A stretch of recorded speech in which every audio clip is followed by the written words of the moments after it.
গ্রাম আর শহরের মধ্যে সবসময় থাকবে পার্থক্য। কারণ গ্রাম আর শহরের সামাজিকতা এক হয় না কখনো।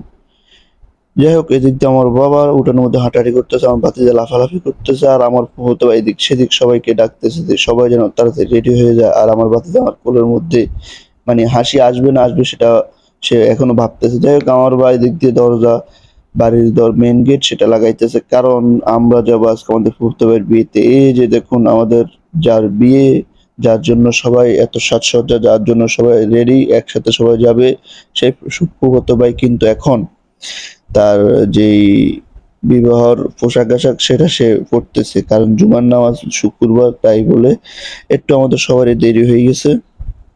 তো সে কারণে সবাই নামাজ পড়েই কিন্তু এখান থেকে রওনা দিছে। তো সে এখান থেকে সবকিছু নিজেকে মানে রেডি করে একবার তৈরি হয়েছে। এই যে দেখুন আমাদের গাদাগাদি করে গাড়ির মধ্যে বসা, কি যে মজা! সব একসাথে, আসলে আত্মীয় স্বজন সব একসাথে থাকলে খুব ভালো লাগে। এটা হচ্ছে আমাদের ঢাকা কুমিল্লা চৌরাস্তা হাইওয়ে রোড, এবং আমরা চলে এসেছি ইতিমধ্যে যে বরের কমিটি সেন্টার, সেখানে আমাদের পরিবারের সবাই দাঁড়িয়ে রয়েছে, এবং এদিক দিয়ে বর কনের ছবি তোলার জন্য সবাই রেডি। আর আমরা কি করলাম, খাওয়া দাওয়ার জন্য চলে আসলাম। দেখলাম যে বসে থাকলে লস, বসে থাকা যাবে না, খাওয়া দাওয়া শুরু করতে হবে। এই যে আমরা দুই ভাই, এটা হচ্ছে আমাদের ক্যামেরাম্যান, উনি ক্যামেরা নিয়ে ব্যস্ত। যাই হোক, আমরা সবাই একসাথে বসলাম, ফুফাতো ভাইরা, মামাতো ভাইরা, সবাই একসাথে বসে খাওয়া দাওয়া করবো। সে কারণে সবাই একসাথে বসে, আসলে সবাই একসাথে বসার মজাটাই আলাদা। যাই হোক, আমরা এখন ভাত নিয়ে বসে যাব, কারণ খাওয়া দাওয়া কিন্তু লেট করা যাবে না। যত তাড়াতাড়ি সেরে ফেলা যায় তত তাড়াতাড়ি পেট শান্তি। এমনি অনেক দেরি হয়ে গেছে, অনেক দেরিতে আসছি, কারণ ফ্যাট চৌচু করতেছে, কিন্তু ফ্যাট চৌচু যত বেশি করে খাওয়া দাওয়া কিন্তু তত বেশি হয় না। সেই কারণে আমরা বললাম যে ধীরে স্থিরে সবাই খান, তাড়াহুড়োর দরকার নাই, আস্তে ধীরে খান। আস্তে ধীরে খেলে খাওয়া দাওয়া ভালো হবে, ফ্যাট আর চৌচু করবে না। কিন্তু তারা বললো না, তাড়াহুড়া করে তাড়াহুড়া খাই উঠে যেতে হবে।